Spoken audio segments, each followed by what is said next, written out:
how is this going to come across to him and what is he going to say?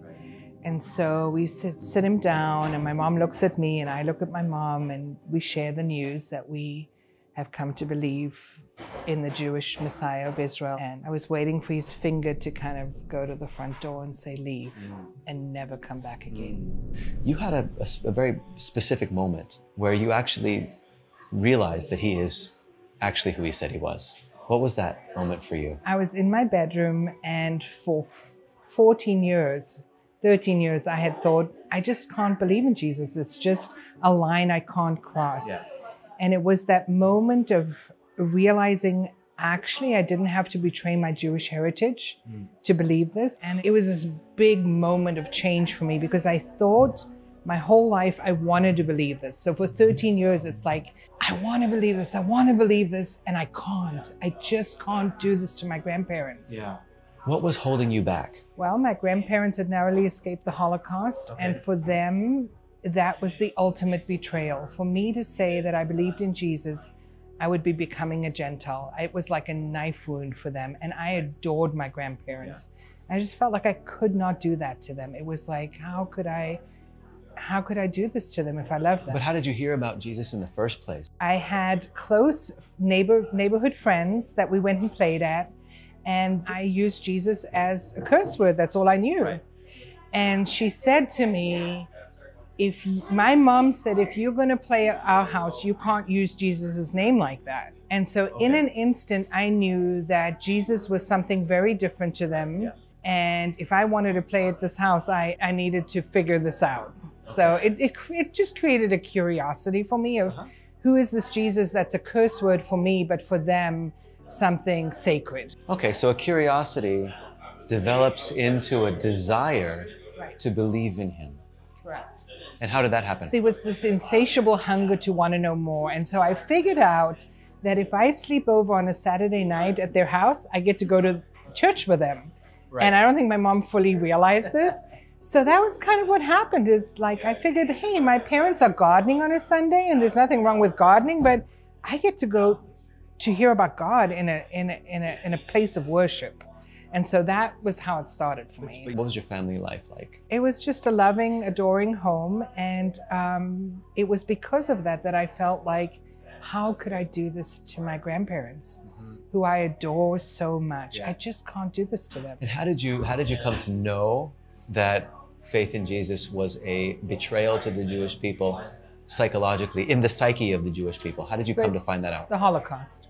Because of the Holocaust? Yeah. My grandpa was 18 years old when he narrowly escaped. The story goes that his brother was in the French resistance army at the time, and his parents said, here's the money to escape, and if it gets worse, we'll come.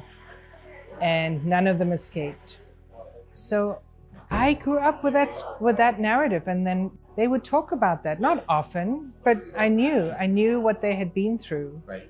My Jewish identity was not religious. Yes. It wasn't even secular. It was cultural, and it was because of the Holocaust. And you connected the Holocaust with Christianity.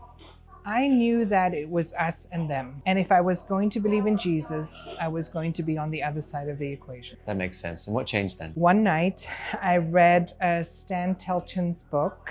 It's called Betrayed.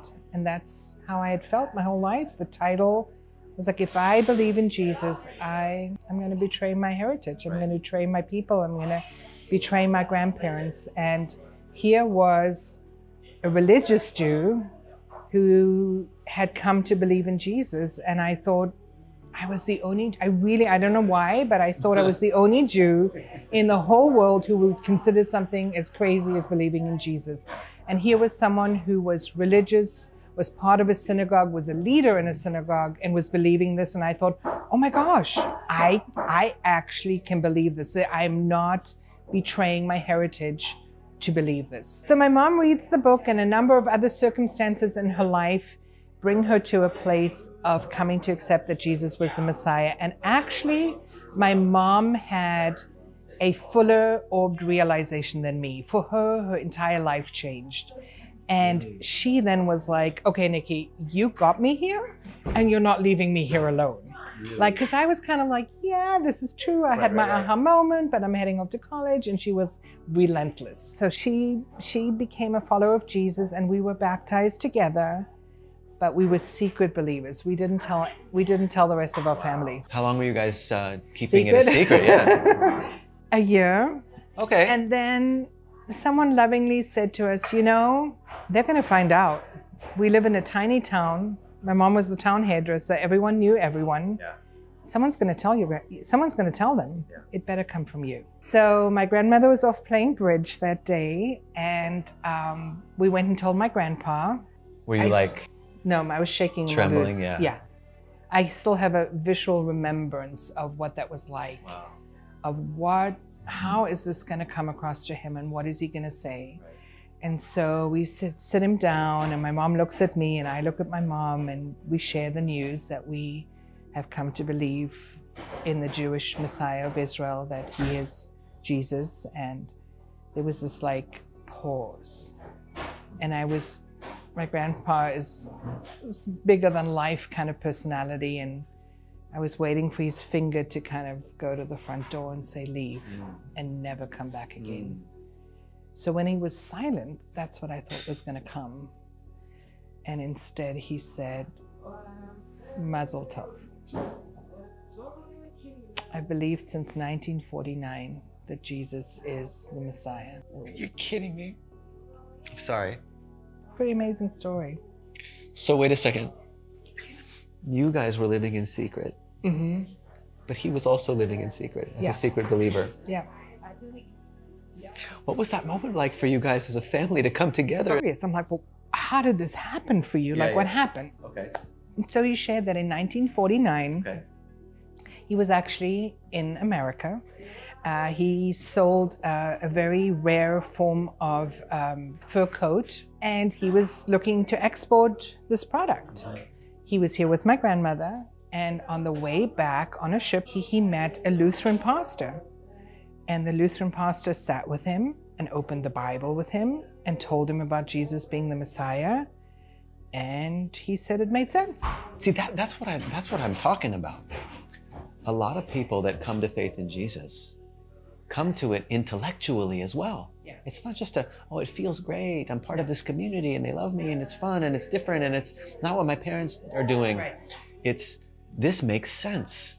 Let's look at it. Let's open the scripture. Let's open the New Testament. But not just that. Let's open the Tanakh, the Hebrew scriptures, and see what it's pointing to and see that it's fulfillment.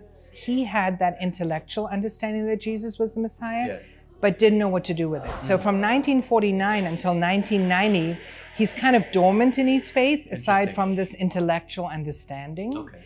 And so he was like, oh, so you're followers of Jesus? What does that look like? And we're like, well, we've been going to church for a year. He goes, I'm coming with you to church.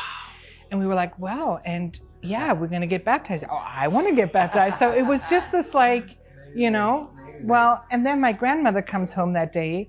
She'd known about her husband, but she obviously didn't know about my mom. And she goes, oh, great. So 3 generations, my husband, my daughter, and my granddaughter now all believe in Jesus.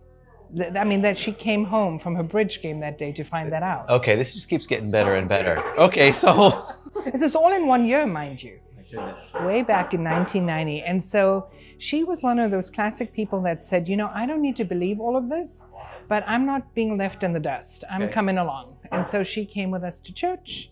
She became the Jewish mama of the church. She made her matzo ball soup. She loved on everybody. She loved the songs. Wow. And it was a really slow progression of God wooing her to himself. And my grandparents were actually baptized together. Isn't that cool? I love it. Yeah. Wow. Yeah. Well, I'm floored. I usually say I'm touched, but I'm floored by this amazing story of how God works within families and how we could think one thing our whole life and it's something completely different. And I think it's a good lesson. We don't want to say something because we're afraid of what the consequences might be. But God can use these beautiful moments to do His work. And I think we can help anybody that's watching. We can calm their fear and anxiety about sharing the gospel, realizing that that's just what we have to do. Is just talk about it. and allow God to do His work. I mean, I just think, imagine that we hadn't told my grandpa. Like, imagine we kept it secret. Like, we could have. It was tempting to. If you had told me that my family of 3 generations would all come to believe that Jesus is the Jewish Messiah in 1 year, I would have told you absolutely couldn't even have seen it. Of course. It was a work of God. There's no doubt about it. I get that too. Let's just, for an example, I'm sitting with you and I'm saying, Nikki, I'm Jewish. I've been told I'm not supposed to believe in Jesus. I'm kind of curious. What would you say to me? I would say to you, there's biblical evidence for it. So I would say, open the Bible, see what the Bible says, read the New Testament. But I would also ask you to say, God, just show me. If it's true, just show me. Because anyone can convince you, but as much as someone convinces you, someone can convince you otherwise. Absolutely. I feel like in my own family, God had His number on each one of us and made Himself known to us in a unique way to each one of us independently. Yeah. And so that's my encouragement, is to say, if you really want to believe this, ask God, if Jesus really is the Messiah, I want to believe. If He's not, I don't want to believe it. But if He is, would you show yourself? Would you make it known to me in a way that it's undeniable? Amazing. Amazing. Yeah, He's good to show Himself. Yeah. Yep. Well, Nikki, thank you. You've blessed me, and you've blessed the viewers with this amazing testimony. Thank you for sharing it. My pleasure. My pleasure. Yeah, I appreciate it.